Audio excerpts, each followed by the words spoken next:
What do you believe right now that's making you feel this way? And when you analyse it, you realise how irrational you can be at times. Every single one of our major customers and minor customers all shut their doors overnight. It's not sales per se, but the outcome of it is, because people get to know you, they get to see you. But, what's the culture like at the business? What do we stand for, the values? I've got to tick that box on my personal development programme I don't really want to be here. Scaling up a business isn't easy. If it were, we wouldn't have less than 4% of businesses scaling beyond 10 employees or around £1 million turnover level, and less than 1% beyond 50 employees. But the contribution that we make as owner-managers to our economies is immense and should never be underestimated. Yet it can be a tough gig for all of us at times, and only other business owners truly understand the challenges that we face.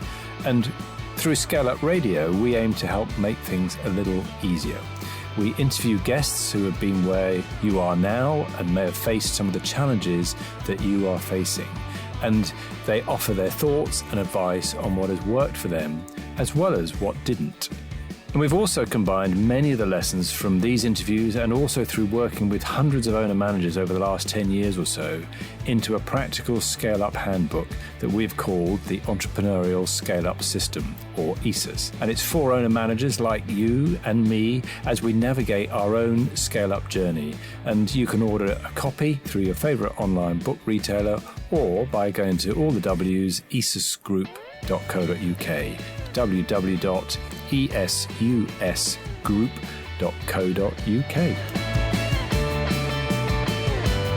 Hello, I'm Granger Forson, www.bizsmart-gloucestershire.co.uk, or find me on LinkedIn.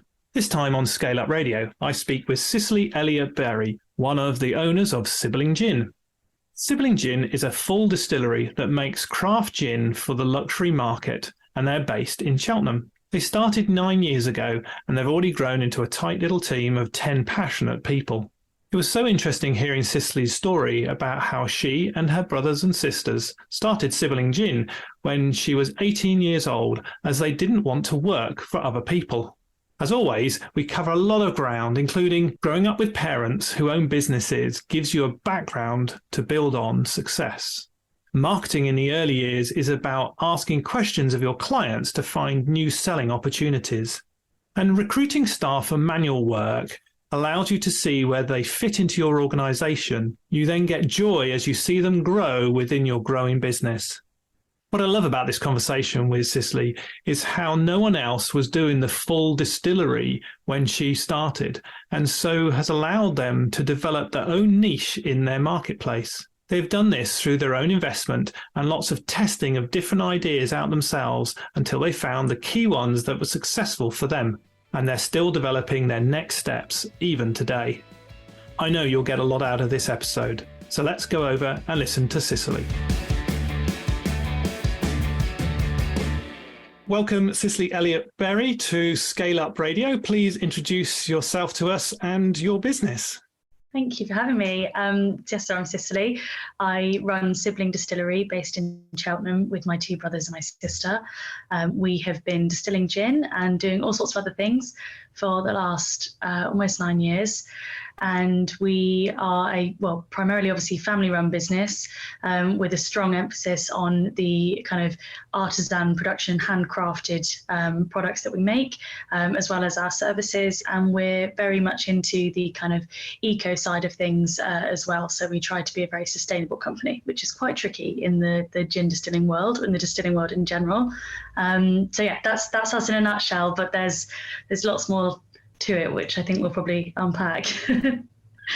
So give us a feeling, how big are you? So 9 years going, so number of employees, turnover. Yeah, it's really it's a really funny one for us, because if you look at us as a business in terms of numbers, numbers of employees and things like that, we're really small. We're a really, really small team. It's mostly me and my family. We have a handful of staff. We're a team of 10 in total, but we work with some national and multinational retailers, and also provide services to some really big companies too. So an example of kind of some of our bigger customers would be people like the National Trust, We work with Morrison's on a local level as well. We work with the Conran stores, Dalesford Organic nationally. And over the years, through various kind of different localised incentives and things like that, we've worked with the likes of Marks and Spencer's, John Lewis. And we also have had the pleasure of working with people like Fortnum & Masons and Harvey Nichols and things like that. So we're really small in terms of our personnel and the kind of scale of the business in that sense, and the actual sort of space that we occupy. We're based just on a farm just on the outskirts of Cheltenham.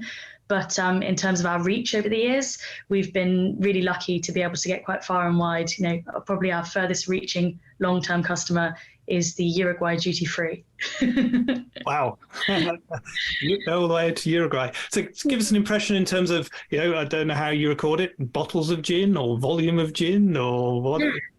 So we do everything, generally speaking, by bottles, which is really confusing. If anyone's ever worked in the drinks industry, we have litres, centilitres, gallons. We do things by vat as well when we're in here, and then also the actual just bottle size, and that varies in itself. So we do things in bottles, which means 70 centilitres at a time. And we can produce from this site around about 100,000 bottles a year. We produce under our own brand, Sibling, but we also produce for other people too. So we do a small amount of sort of high-end contract work. So for other different retailers and different producers. So that makes up kind of another part of our business as well. 100,000 bottles per year, that's what you could achieve. What are you currently achieving, including sort of contract work, roughly? So we just got an understanding of your size. So I'd say we're probably producing around about, this year, I'd say we do 80,000 bottles. Okay. But it's really varied over the last few years because we've had the very strange things like obviously the lockdowns of the pandemics, and we've switched our business overnight and didn't produce any bottles for about 2 months because we just turned our stills to producing ethanol. So we've had really weird, the last few years in terms of scale have been very tricky. But yeah, we're on track for, I would say, with projects coming up, and based on last year, we do about 80,000 this year. And you've talked about artisan, handcrafted, and other things as well. You said in terms of doing that. So what makes you different? What do you strive to be best at? Yeah, that's a question we actually love being asked, because there's nothing in our industry that allows us to kind of have any restrictions on the use of those terms. So, we always laugh and use the example that Bacardi launched a small batch rum a couple of years ago. They produce it in around about 300,000 litres at a time. There is absolutely nothing small about that batch. But we are small batch in that we produce gin batch by batch, which means that it's labelled up. We know exactly when that batch was produced. It's not a continuous distillation. So each batch uses different botanicals from the same places, from the same suppliers, but different botanicals, so you have that natural element to it. But for us, our biggest kind of differentiating factor is that we actually produce the gin ourselves. We don't start from a sort of finished gin and add a flavouring to it, and we don't start from a neutral spirit and add the botanicals to it. We start from water, and we work all the way up. And that's incredibly rare in the UK, especially within the gin industry. By far and away, the sort of majority of people will buy in an 80% around about vodka, and then they'll redistill that into their gin. But many distilleries that have opened over the last few years are gin companies. So they will be a brand, but they will just be an office, and they will obviously have the recipe made for them, and then they will send the label to be added onto the bottle and things, and then it will go direct to the retailer, and it's a person in an office somewhere. Whereas you can come to our distillery in Cheltenham and watch the whole process from start to finish. It's very hands-on. We literally stir in our yeast with a canoe paddle, so it's very, very hands-on. So I think we qualify for small batch on that alone. But we're artisan in the sense that every single ingredient that goes into our still is hand prepared by myself or one of my two brothers, and every element of the process up to labelling the bottles is done by hand. So you talked about that, a large batch or a small batch or a continuous batch can all be called artisan in terms of that, So what is the marketplace like? Is it a competitive marketplace? You've managed to grow in terms of where you are today, but what's the marketplace like? absolutely wild. When we started in June 2014, we were the only gin that was distilled in Gloucestershire, and we were one of a handful of craft gins in the country. In 2014, when we started, if you went into a bar and they had Beefeater and Gordon's, then they had a good gin selection. And it has changed so dramatically since then. It's an unrecognizable market, and that's amazing because it means that you get to be part of a really dynamic marketplace and everything's moving and changing really quickly, and you get to kind of enjoy that and ride the wave of that. But on the flip side of that, you are in the most competitive marketplace ever, you know, for years, and you don't want to spend all of your time telling people what makes your product different from the masses. You know, you really want to, when you start something in the way that we did, where it's all done by hand, you want to be able to say, this is why we're good and this is what we like to do, not, and by the way, all of these other guys do it this way, because that's not how anyone wants to do business. But that's kind of what, you know, has been a really strange process of being part of an industry where there's a lot of smoke and mirrors, and you just want to talk about kind of what you do and why you do it. But unrecognizable from 10 years ago, and a very, very strange, crazy journey. You know, I think when we got approached to make a gin for somebody and it was the English cricketer's gin, we realized like the market had got really niche. You know, there was a gin for everything. And it's changed a lot now in the last 2 years. It's really, really changed, even more so in the last 2 years. And in terms of changing for what? In terms of they're not unique people asking for it, or the So it's actually probably become a lot more competitive in the last 2 years, because for a while there was so much interest in the industry that really anyone could get involved. You kind of just like, you know, if you decided you wanted to do it, you'd either go get it contract made, or find someone to add the bit on that you wanted to, or you might even open a distillery. And almost everyone could have a reasonable amount of success doing it, because there was so much interest in the industry and everybody started to get interested in gin, and you had, you know, this rhubarb and even like marshmallow gin, you know, there was a market for everything for a while. And now that has died off to the point where, you know, you're back to gin drinkers now, people who really like gin. And so people who just are looking for the best in the industry. So it's great for us because we're able to say, you know, we really are, this is why we do what we do. I don't mean that to sound big-headed. I know that will sound big-headed, but what I mean is we really do things the way that we say we do. And so there is a massive amount of authenticity behind our brand, and we believe that everything that we do is the best it can possibly be. So we're not saying we're great, but we do believe that our product is great. So we're able to now talk to our suppliers, and it's just a very different conversation. You could approach a buyer, our stockist. So you could approach a buyer 4 years ago and say, we made a new gin, and they'd be like, cool, we'll stock some, because they could be sure that somebody would fancy trying it and they'd get rid of a case of bottles pretty easily. Now you go to somebody and say, look, so we've made this new gin, it's been 6 months in development. We truly believe that it's, you know, going to be something really a great addition to your range. It's because of this factor and this factor. And they'll say, okay, send us some samples. We'll have a think about it. We'll go back to you in a few weeks. It's very different because people don't want to just stock a bit nowadays. There's not the same. So it's a much more considered product nowadays. And people are really, taking the time to think about what they stock, because we've had mad situations where long-term stockists of ours have said, we want to order some more of your products, but we have a warehouse full of other stuff that we can't get rid of. And until we get rid of some of that, we can't order more from you. And we say, well, everything's out of stock. All of our products are out of stock on your website. And they'll be like, yeah, I know, but we have to get rid of some other stuff before we can stock it. So it's just it's a really crazy industry, but it's getting back to kind of what we thought we were getting into, if you know what I mean. It's but it is very competitive. So on that front, let's go back to, you talk about that you actually distill and create the gin right from water all the way through in terms of doing it. There are other methods where people can come in at halfway through the point, etc., in terms of doing that and buying it pre-made, and then they flavour, etc. So, why did you make that decision then, as a group, as a family? And take us back to that decision point and why the journey that you've been on. So there are two factors. There's the actual truth, and there's what an advertiser would say.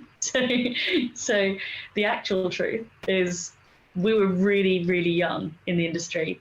We were the youngest distilling team in the world when we started. And to give you an idea, Felix is my oldest brother who runs the business with me. We've actually got two older brothers beyond that. But so Felix was the oldest of us, and he was 21. Clarice was 19, I was 18, and Digby was 15. So we didn't know any different. Our parents had run a brewery, microbrewery, for the time that we were teenagers. And so we had seen the process of making drinks.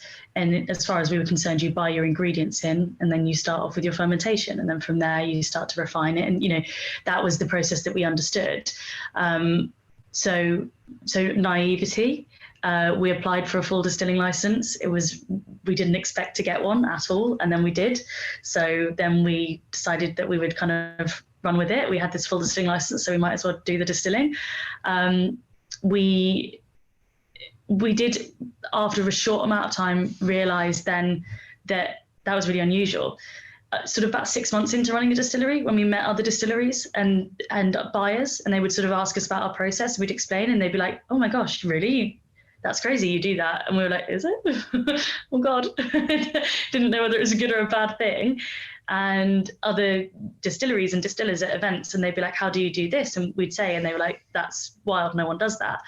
And then we realised it was unusual. So that's where I think if you're an advertiser, you go, "Oh, because we wanted to be different," and we just didn't know there was another way of doing it. It was total naivety. And now we realise, and we did at that point, we bought in some neutral spirit to try, because it's a really hard process, and it's messy, it's expensive, it's time consuming, it's risky because things can go wrong in that stage of the process.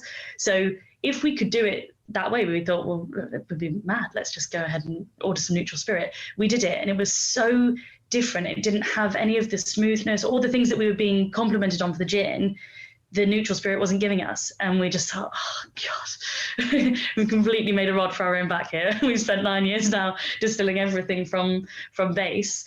But it gives us that real point of difference where, one of the things is our gin's completely vegan.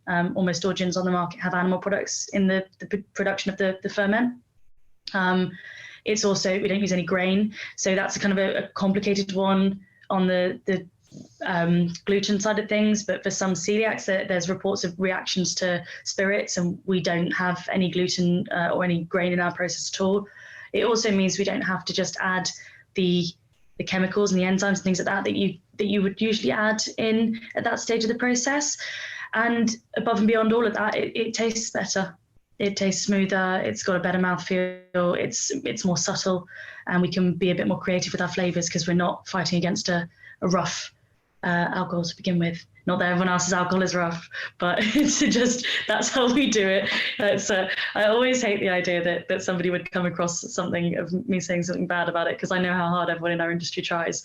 But yeah, that's how we do it. That's the way we like to do it. Yeah, it's a different way of doing it, approaching the same outcome, but you have a different level of experience that allows you to taste it. That's the difference that you're bringing to doing. And everybody, that's the thing with us, is our market is luxury.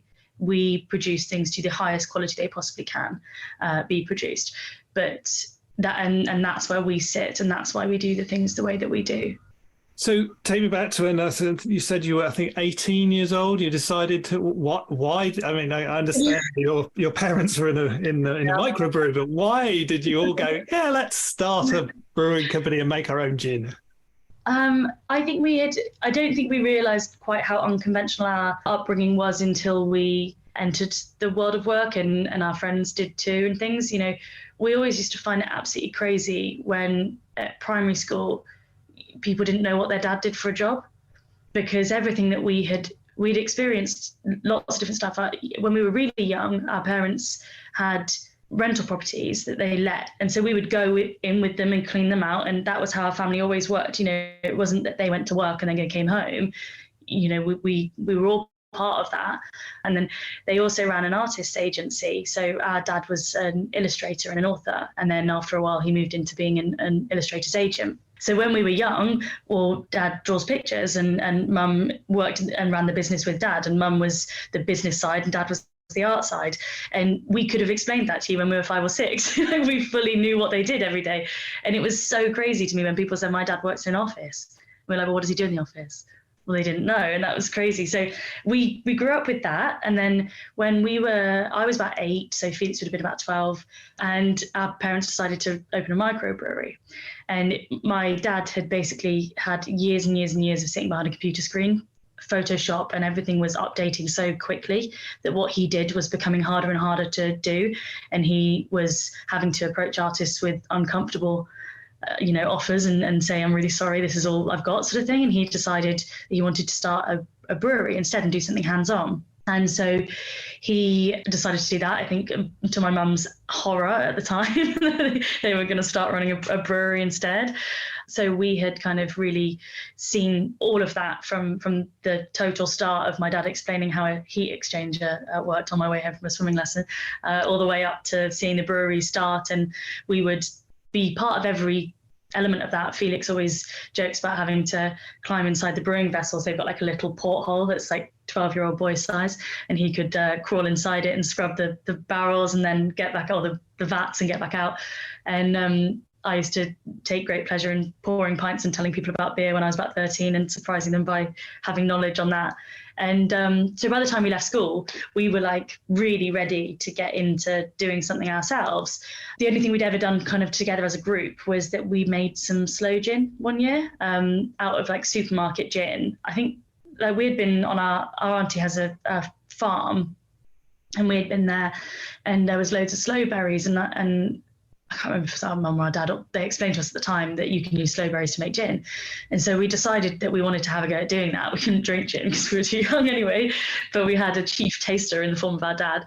And we made these little bottles, like just really, I don't know, like 200 ml bottles or something like that of slow gin, and put a little label on them and a tag around the neck. And then we took them to the farmer's market where our mum and dad sold the beer. And we sold out straight away because we were selling slow gin at Christmas. So, naturally, and I think we probably charged about £5 for it. So it was a great deal.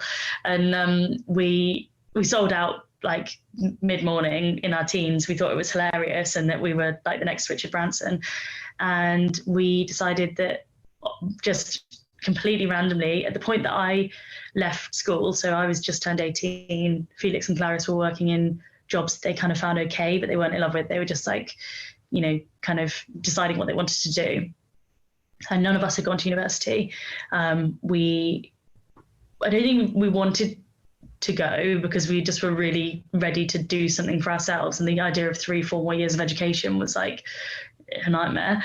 And also that wasn't our family's kind of position that we would be able to go. So we decided that we would go straight into work instead. And we kind of had a bit of a joke about it, basically, one year on holiday, that we had made this slow gin and it had been really good and successful.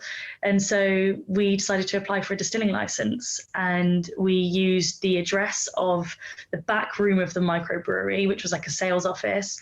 And our dad hated doing sales, still does, which is why the sales office wasn't used, and he was happy for us to use it. And we put all of our names on the application, sent it off to Gloucestershire County Council. They hadn't dealt with a distilling license for over 150 years, which should have been the first red flag, but this was a bit of a crazy idea.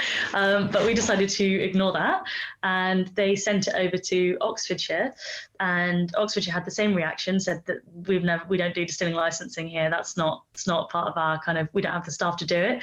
So they sent it up to Edinburgh, and in Edinburgh, they obviously are a lot more au fait with that process, and they decided to grant us a full distilling license and send it back to us.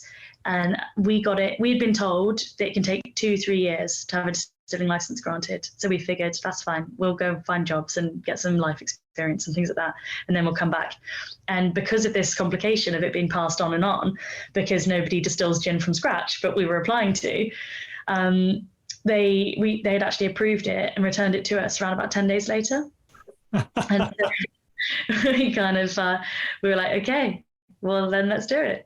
And that was kind of the first leap of faith. And then we just put everything that we could all possibly earn, working bar jobs, and Felix had a proper job in an office, and Clarice was working in a coffee shop, and I was working in a bar, and we just put everything that we all could earn into one pot at the end of each month, and worked out what we could afford to buy and how many bottles we were able to afford, and things like that. And then we launched the business about a year later. Wow. What a fantastic start. I love that story. Yeah, we haven't had a license request for over 100 years. Yeah, they were like, are you sure? I'm like, I don't know, are we? So the business got going. You put your own investment in terms of, from your day jobs, etc. So give us a bit of a narrative in terms of, how it's gone, and, what's been successful and what hasn't been successful over the last 9 years. Oh, okay. So we started out with no investment whatsoever. We've never taken any investment, actually, which is a source of pride for us, because so many distilleries and things do take investment, because it's the obviously best way to scale up as quickly as you can. We didn't. We started off with around about, I think we had about £11,000 that we sort of put into it straight away. And that was literally, like, say, just once we decided we were going to do it, we just didn't spend any money at all and just put it all into the same pot. We launched in June 2014. We started straight away. The first thing that we did was booked ourselves into a bunch of like markets and farmers markets and things like that, because that was what we knew. But it was also the way that we could try and earn some money to keep the lights on for another week. And whilst we did that, we started approaching shops, bars, restaurants. Obviously, we were having to explain to people what craft gin even was in the outset. So we had quite a challenge on our hands getting our first kind of retailers and things. People just didn't see the point. They didn't get why they just thought if they had Gordon's and maybe even Hendrix, like then that was more than enough in terms of range, and didn't think there would be any desire for it. So we had to kind of prove ourselves first. We realized that the best thing that we could do was go to our farmers markets, sell as much gin as we could in a day, but throughout the day to be asking people constantly, where would they normally go and buy these things? And they would usually give us a couple of different names, John Smith's Wine Merchants or whatever. And then at the end of the day, we'd go to that shop and say, look, we've been here all day. We've spoken to everyone. We've told them a bit about us, and they've tried our gin. We've sold, 20, 30 bottles maybe. And they all recommended we come and talk to you. And then those retailers and the shop owners and things would think, well, okay, you've proven yourself first. You've told us that there's a market there. People are interested in the product. And then we'd say, it's like sale or return. If you don't like it, give it back to us. And or if you don't sell it, rather give it back to us. And then we would tend to pick up many, many more retailers doing it that way, because people knew that we had actually proven that there was an interest and there was a market there. And so from that, we grew in our first sort of year or so from no customers at all to probably about 50 or 60 independent retailers and wine shops and bars and restaurants and things like that. We wanted to be able to kind of get some of those feather and cap kind of customers and people that would be able to prove that we had a good reputation and things like that.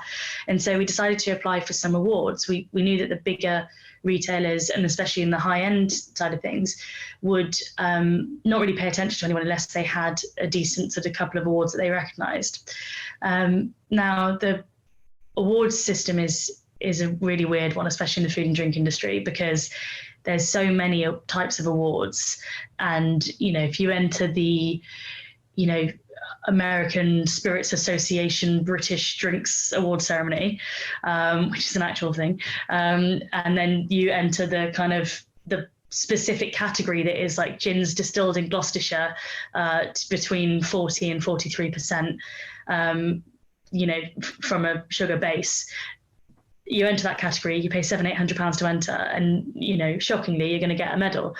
And that is something that the drinks buyers see through straight away. They'll basically tell you that's not something they're interested in, because they know that it's not really a genuine sort of award.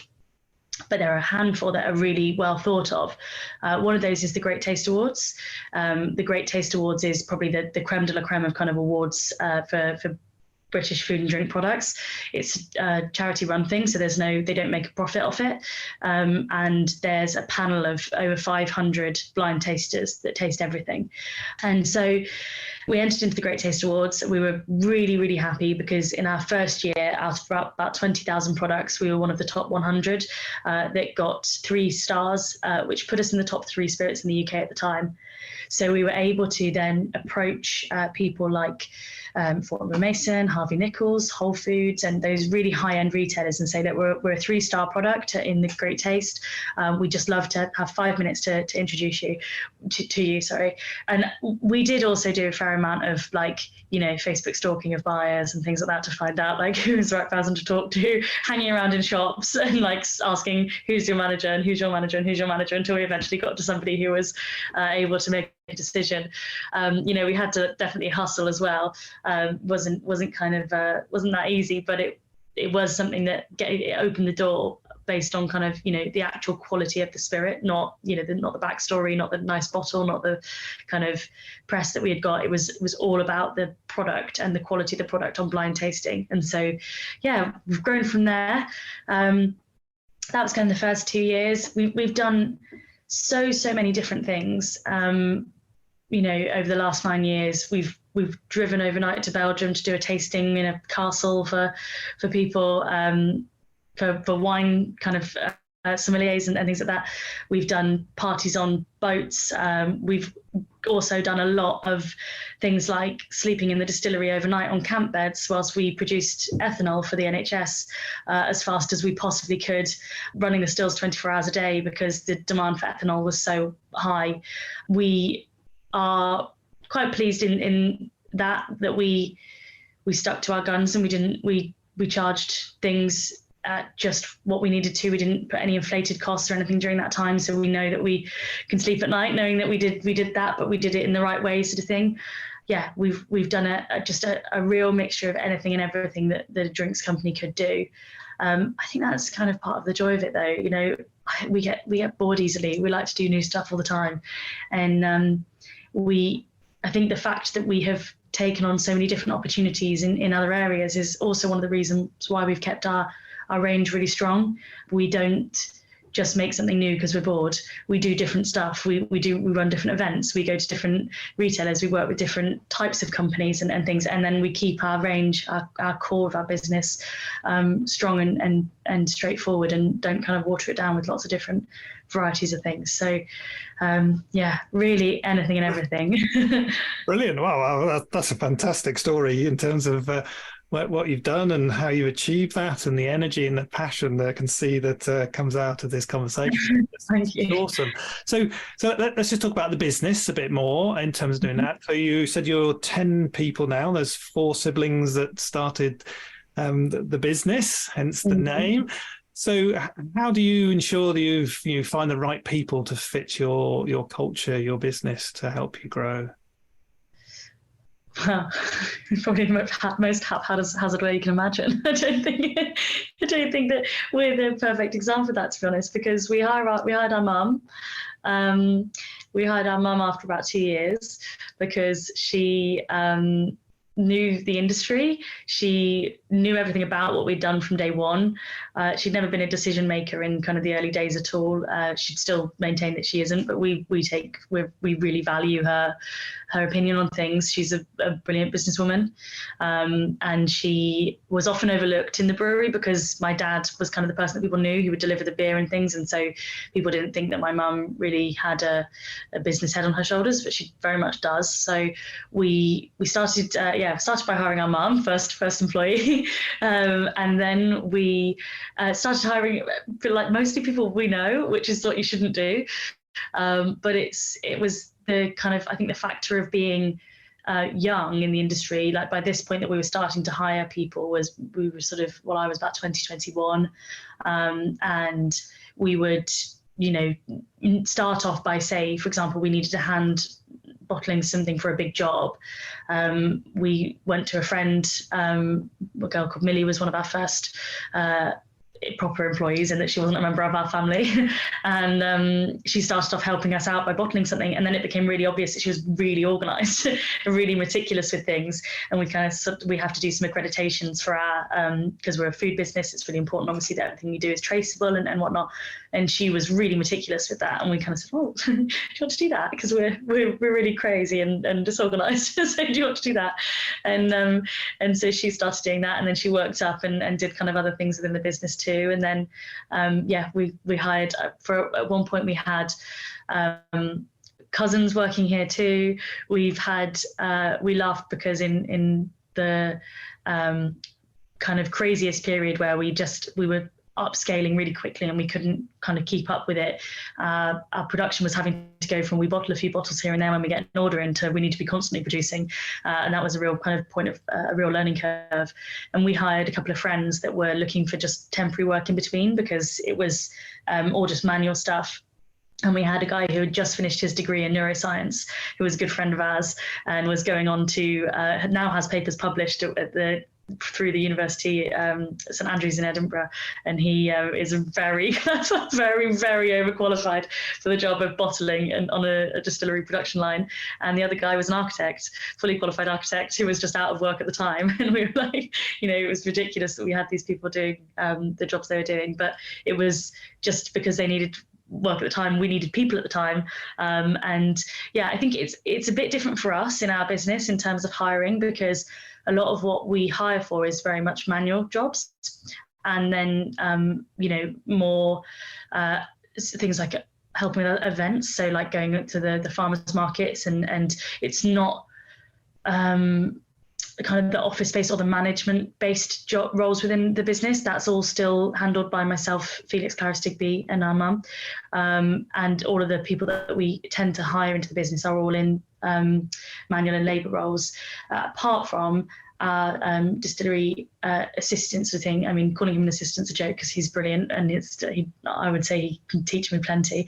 But a guy called Bert, who is great, and he's a brewer, but he works in the distillery helping us with the production as well. Yeah, wow, really good. I mean, it definitely demonstrates how you hire people and then see where they fit and then find roles for them as the business growing, because people have skills that we don't know really until we see them working in terms of doing that. So yeah, fantastic.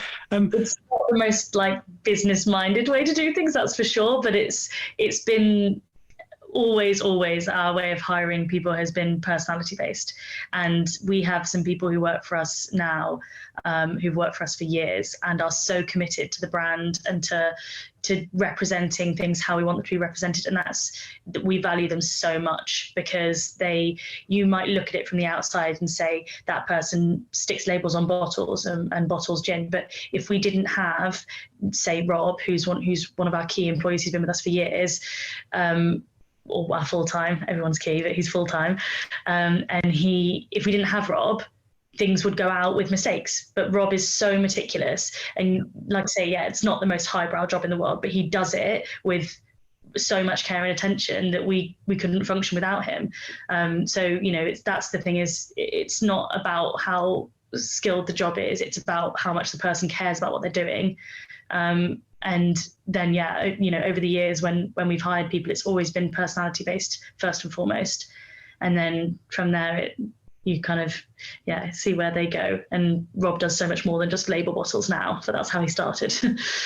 and that's how really successful small companies grow and scale, because you find the people that fit what we call fit your culture, they fit your values, they fit what the purpose of the business is about, and that is about, as you say, what they're like, not specifically they do this job well in terms of doing that. And over time, they enrich your business and take you forwards. Yeah. If you just hire random people that don't actually fit that culture, then they become difficult, and you have difficult situations, and sure.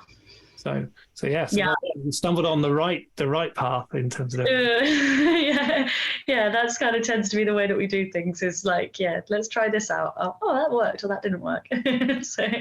But I've seen and heard horror stories of friends who run businesses, and it's really hard. An employee can, in a business of our size, an employee can be a huge asset, or it can, if it's not the right person, not the right fit, it can be a real nightmare for everyone involved. So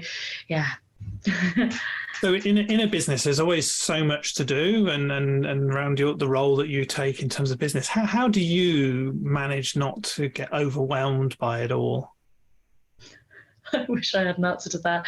I think that it is really important. I've learned over the years the real importance of being able to shut off from it.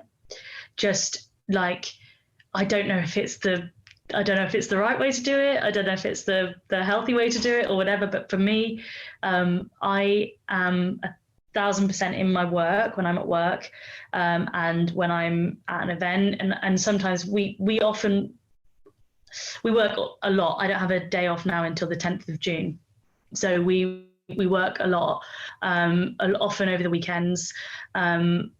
So when we're in work, we're 1,000% in it. But I do really think that when we leave work at the end of the day, and when we have kind of the odd evening or afternoon off or whatever, we do switch off from it. I think it's really important to allow yourself that time, because otherwise you would just go insane. I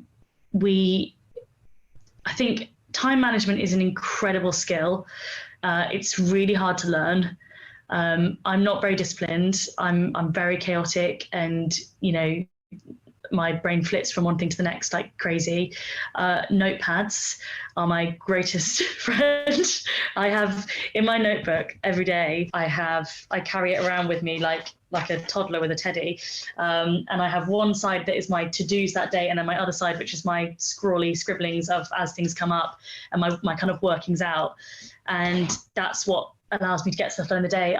I take a huge amount of satisfaction of ticking things off my list as I go through. And there's always, for me, that I think learning about yourself and how you operate is really key, because I know that I don't do my best work first thing in the morning.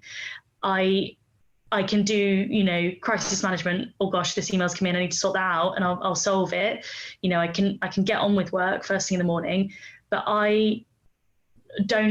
I'm not focused until kind of mid-morning. And I know that about myself now, and I don't beat myself up about it. I used to be really frustrated with myself all the time because I didn't just accept the things that I am good and I'm not at. I work well into the evening. So I very rarely leave work before sort of 7 o'clock. But that's because that's when I really get focused and get kind of down into the nitty gritty of a project or something like that, or, even creative ideas and things like that. So I start later, I finish later. And that's been a thing that's been a massive help to me, because it's meant that, I'm not just hating myself for the first few hours of the day. And I know that I need to write things down as they come into my mind, write it down, and then get on with that thing, tick it off, and then, move on. But it is, I wish I knew how to not be overwhelmed, because you are still, you do become overwhelmed. That's just nature, isn't it? Yes, absolutely. And it's more about what you do to try and help yourself through those situations. Yeah. We all have our own different tactics in doing that, and there is no such thing as no overwhelm, especially as a business owner. Yeah. Just how you manage it. So, one final question about the business then. You've grown the business through your own investment. You start off with your own money being put straight into it in terms of doing things. So cash, we always talk about cash, is a really important aspect of every business. Okay, regardless of how profitable you are, without cash in the business, you can't grow, you can't achieve what you need to do. So how do you as a business, how do you keep an eye on your cash, and what sort of things do you do for that? It's really hard. I'd say it's one of the hardest things is like cash flow management, because like you say, you can be a profitable business, you can be a really successful business and still have tight cash flow from time to time. And I think one of the things is to have, and this the thing that kind of keeps me sane on that side of things is I plan a lot of our events. We do loads of events now as a business. It's a really big part of what we do. And having an eye on the calendar for the future, for what's coming up, really helps me to realize, when things are feeling stressful or whatever, that I can have a look and plan ahead and realize what's coming in and when, and then what's going out, and that sort of thing keeps me from feeling the kind of real strain of that, because that's, especially at times like this, our costs have gone absolutely wild. The cost of glass has gone up, the cost of corks has gone up, the cost of everything that we use has gone up, and the consumer is spending less. So now is really, really important time to kind of be aware of that. One of the things that we do is we quite regularly have a look at what we offer as a business and look at kind of our different products and services, and just keep making sure that if we're doing something, if we're looking to do more of something, making sure that it actually is profitable, including all of the costs when we look at things. So rather than going, oh, look, that event costs £500 to do and we could turn over X amount, we're like, right, okay, no, it costs £500 for the stand. Then it costs, £400 to address the stand, and then £500 for a hotel to stay and X amount of fuel. So I think that's one of the things to be really aware of when people, especially starting out in businesses, is we made mistakes early on by not including every cost when we worked out the profitability of something, be it a product, a project, an event, whatever it might be, is include every last cost in it. So that you can be sure that when you come home at the end of it, you've actually made something for your time and energy, and or if it's a product launch or whatever, that you're not launching a product into the market that's going to run you into the ground because you didn't look at every cost involved. So yeah, that's really important. I can't speak on investment or things because we've never done it. I would say on that you have to really make sure that you value your peace of mind in that, I've seen friends and contacts in business ruin themselves personally by taking on too much and trying to borrow too much, or, running themselves into unmanageable amounts of debt to try and keep something alive that they've built. And that's scary, and that's really hard to see happen. So, keep a bit of a reality check on things. Don't be a madman when it comes to borrowing money off everyone to try and keep the dream alive. Keep yourself alive. That's more important. And yeah, I would always say that we have erred on the side of caution a little bit there, but I'm glad that we have, because we sleep at night. And work hard when you need to work hard. I think somebody a while ago, we had a guy who we met a while ago and did some work with, who said, when things get tough, work smarter, not harder.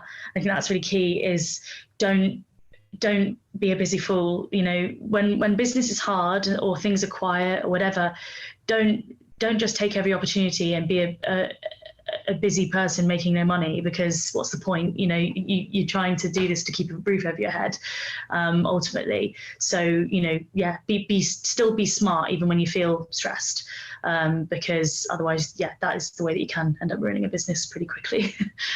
Brilliant. So one final question before we sum up this fantastic conversation. If we were to meet in 5 years' time, again, we're looking back over the last 5 years, what's happened both professionally and personally for you to say the last 5 years have been success? I would say, so when you run a small business, especially a family business, your professional and your personal are so closely intertwined, it's really hard to differentiate. For me, professionally, I would like to have achieved some more stability, which is something that I think a lot of small business owners often strive for, and it's something that often feels very unattainable, because you don't always know when the next opportunity is coming along, or how, or what it's going to be. And I would like to just be building, and we're moving that direction. That's something that me and my brother talk about a lot, that we both really value now that we're sort of in our late 20s rather than in our early 20s, or my brother's 30 in fact. We really value that bit of stability more so than we did, because we've both got mortgages and stuff now, I'd say. But we Yeah, I would like to see that. I would like to really build up our bespoke and events side of our business, because we really enjoy it. And when we do that, we get a real buzz from it. We really enjoy it. It's a lot of fun, and it's something that I'm really passionate about, and I've kind of found that in the last few years. So that side of the business would be great to grow a bit more. Also, the producing things for other people we really like doing. So it's fun because you get to create new products without just kind of continually adding to your range, which can obviously eventually water it down. If you can make someone else's kind of dream product come to life, that's a lot of fun to do for them as well. And to continue growing our listings of Sibling in retailers we're really proud to work with. On a personal level, and this is the thing that always ends up being totally intertwined with the business, because it has to be. I'm 27. I'm married, have a house, and I'd really like to have children. But we're all very family orientated, and so we all kind of, that's always been something that's kind of been in our sights, and always kind of aware of it as a family. So I'd like to be able to build parts of the business that I can continue to run alongside having children, because that's a real challenge, especially when we work as many hours as we do. So I'm striving to kind of continue to grow the areas of the business that will allow me to take a step back. My sister has had 2 children, and she works now part-time in Sibling, and it's not been easy for her to do. And she, I think it's fair to say, and she would say, is less of a kind of driven business person. She likes working, but she loves the business, but she's not as kind of obsessively into growing the business as myself and Felix are. And so I think it'll be a real challenge, but it's something that I'm not willing to let go. So, and my husband and I both, I think that it would be really nice in 5 years' time to be in a position where I can still be working, still be growing the business, and still be as passionate about the business, whilst also trying to have a family, which is probably the biggest challenge most women face, and men, in their lifetime. So it's a tricky nut to crack, that one. Well, Cicely, what a fantastic story in terms of, I just want to say to our listeners, the energy in your voice is there, but the energy in your face and the passion is really there. Taking an idea with your brothers, 9 years ago, building a business now, turning over sort of 80,000 bottles a year in terms of what you're achieving, some specialist gin, taking that idea of, let's brew it right from the right from the very beginning all the way through. And even Gloucestershire Council said, well, we haven't had an application for over 100 years. So something totally unique in terms of what you took forwards. But that real passion and learning you got from your father and your mother in terms of running their own businesses and how that's come through, the joy of seeing people grow within the business you've talked about, the way that you manage and think about the future and what needs to happen. It's been a fantastic conversation with some amazing things in there. What I'd like to do is just finish off with a quick fire round. Okay, so I've got a few short questions. See what you have in terms of answers. Okay, so off we go. If you go back to younger you, though for some of us that's a long time ago, but for yourself, not so, what advice would you give yourself? I would advise myself to celebrate the wins.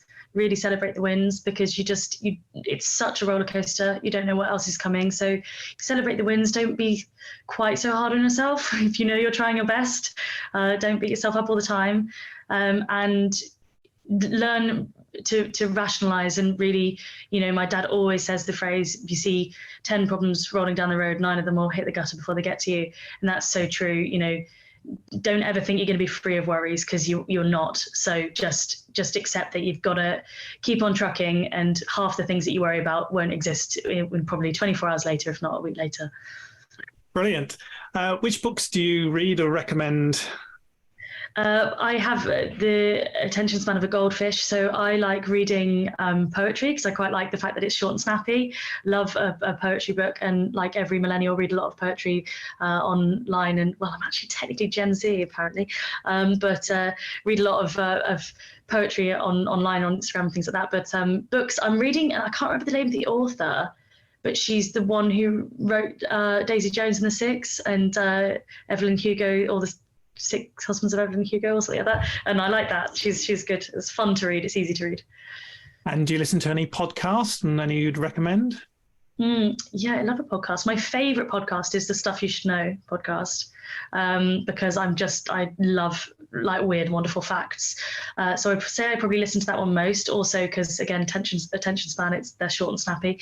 I have always found The Guilty Feminist really funny, and enjoy that. And yeah, and also business podcasts. Oh, and another one is Wine Blast. I trained to level 3 WSET wine certifications in the last couple of years. And I love Wine Blast because I'm really into wine and gin, obviously. But And on your mobile phone, any apps that make a difference for you?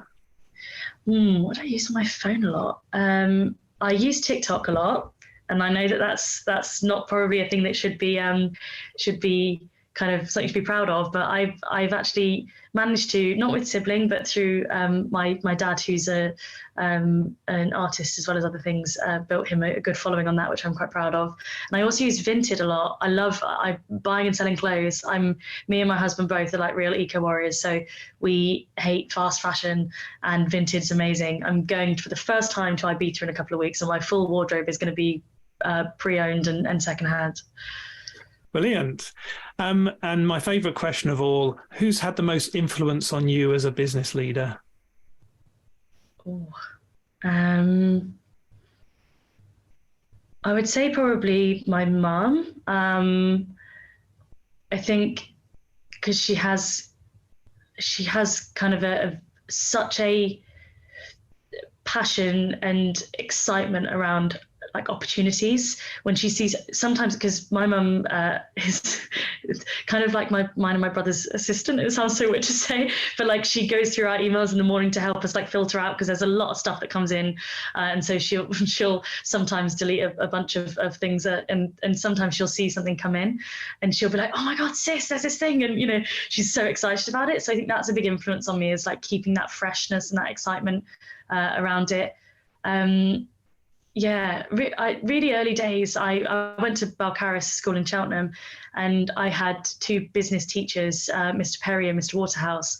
And I think they told me really early on, when I was like 16, 14, 15 even, that I was really good at business. And that, like, the power of being told you're good at something, like that was just so impactful, that like from that age, I was like, even though I've had every single, like nightmare that a business owner can have over the years, and obviously all of my family. So, you could really some days feel like you're not a good business person. That belief that they put in me then, and just them telling me that I was really good, even just at writing papers on it.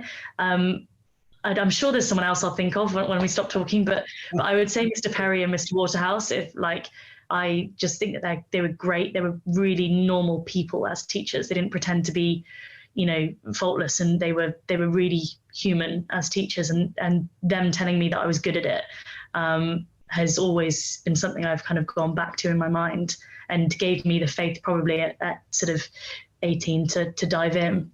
Brilliant. Well, thank you so much for this amazing conversation. The final question of it all is, how can people get hold of you? Oh, well, they can get hold of us. We're on Instagram at Sibling Distillery. Our website is siblingdistillery.com, so really straightforward. You can get us on TikTok. If you want to email me, I'm Cicely at siblingdistillery.com. And yeah, we're all over social, so please, follow us if you get a chance. We absolutely love interacting with people. We share as much as we can about our business and kind of behind the scenes on our Instagram and our TikTok as well. And yeah, check out our website. We often do kind of mail outs for different things when there's kind of an offer or a new product or something like that. So yeah, if you get onto our website and sign up to our mailing list, you can kind of be in with all of that. And we've just launched our new website literally a week ago. So check it out if you want to see kind of all of the products and what we actually do.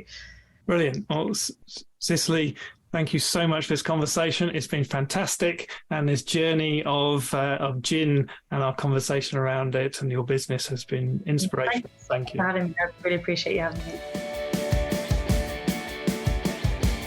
I hope you enjoyed that discussion, and if you're building and scaling your own business, you might well be interested in our book, The Entrepreneurial Scale-Up System. And it's exactly what it says on the tin. It's a practical handbook around scaling a business in a structured way. And you can order a copy on all your favorite online retailers, including an audio version, or you can find it and other supporting resources on our website, www.esusgroup.co.uk. That's esusgroup.co.uk, which is esusgroup.co.uk.